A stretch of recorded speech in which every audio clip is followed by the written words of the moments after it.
Hello friends, welcome to from KOVAI.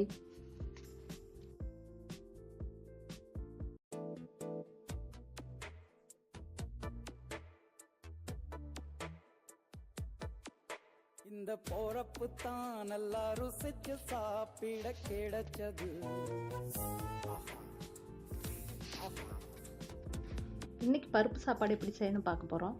அதுக்கு தேவையான பொருள் 200 கிராம் சின்ன வெங்காயம், 10 பல் பூண்டு, கொஞ்சமாக கருவேப்பிலை கொத்தமல்லி, 3 பச்சை மிளகா, 2 காஞ்ச மிளகா, 1/4 ஸ்பூன் மஞ்சத்தூள், 2 ஸ்பூன் மிளகாத்தூள், ஒரு பெரிய தக்காளி, 1 கப் அரிசிக்கு 1/4 கப் பருப்பு போட்டிங்கன்னா இந்த பருப்பு சாதம் நல்லா வரும்.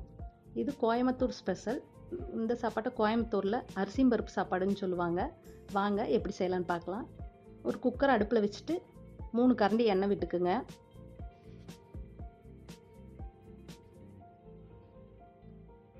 எண்ணெய் நல்லா காஞ்சதும் 1/2 ஸ்பூன் கடுகு போட்டுருங்க.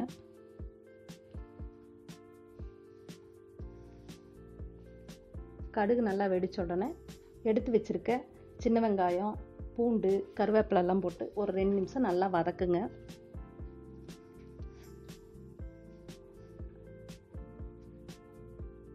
வெங்காயம் 2 நிமிஷம் வதங்கின உடனே பச்சை மிளகா, காஞ்ச மிளகாய் போட்டு அதையும் நல்லா வதக்கிடுங்க. வெங்காயம் நல்லா வேகட்டும். ஒரு 2 நிமிஷம் நல்லா வதக்கிடுங்க. இப்போ வெங்காயம் நல்லா வெந்த உடனே கொஞ்சமாக பெருங்காயத்தூள் சேர்த்துக்குங்க. சேர்த்து நல்லா வதக்கி விட்டுருங்க.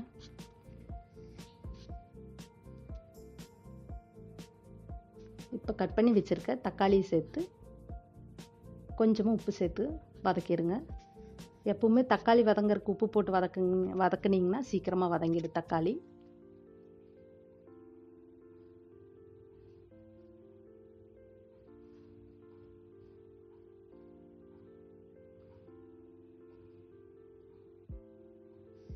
தக்காளி நல்லா வதங்கிடுச்சு. எடுத்து வச்சுருக்க மஞ்சத்தூளும் மிளகாத்தூளையும் போட்டு எண்ணெயில் நல்லா வதக்கிடுங்க.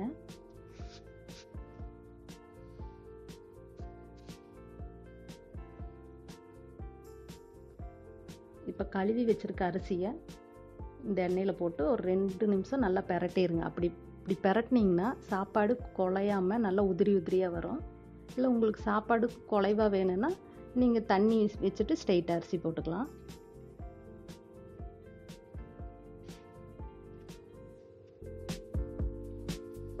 நல்லா ஒரு 2 நிமிஷம் கிளறி விட்டுருங்க.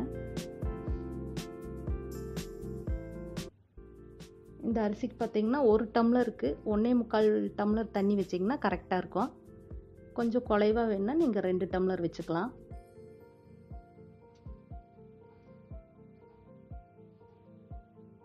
தண்ணி ஊற்றிட்டு நல்லா கலந்து விட்டுருங்க.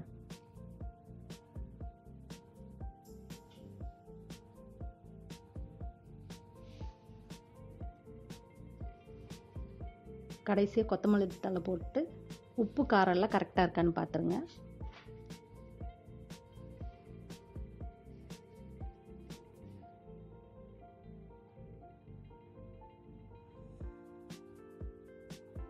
இப்போ மூடி போட்டு ஒரு 3 விசில் விட்டுறலாம்.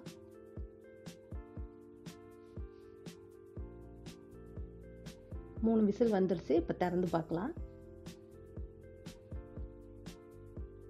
பார்த்தீங்கனாலே தெரியும் சாப்பாடு நல்லா உதிரி உதிரியாக வந்திருக்கு. ஒன்றோடு ஒன்று ஒட்டாமல் நல்லா உதிரியாக இருக்குது சாப்பாடு. நம்ம பருப்பு சாப்பாடு ரெடி ஆயிடுச்சு. இந்த பருப்பு சாப்பாட்டுக்கு நெய் விட்டு சாப்பிட்டிங்கன்னா சூடாக சூப்பராக இருக்கும். இந்த சாப்பாட்டுக்கு தொட்டுக்கிறதுக்கு தேங்காய் சட்னி நல்லாயிருக்கும். உருளைக்கிழங்கு வறுவல் நல்லாயிருக்கும். கண்டிப்பாக செஞ்சு பாருங்கள் உங்கள் வீட்டில். இந்த போறப்பு தான் நல்லா ருசிச்சு சாப்பிட கிடைச்சது. இந்த வீடியோ உங்களுக்கு பிடிச்சிருந்தா லைக் பண்ணுங்கள், ஷேர் பண்ணுங்கள். மறக்காமல் நம்ம சேனலுக்கு சப்ஸ்கிரைப் பண்ணுங்கள். திரும்ப இன்னொரு நல்ல வீடியோவில் உங்களை சந்திக்கிறேன். பெல் ஐக்கானை கிளிக் பண்ண மறந்துடாதீங்க. நன்றி, வணக்கம்.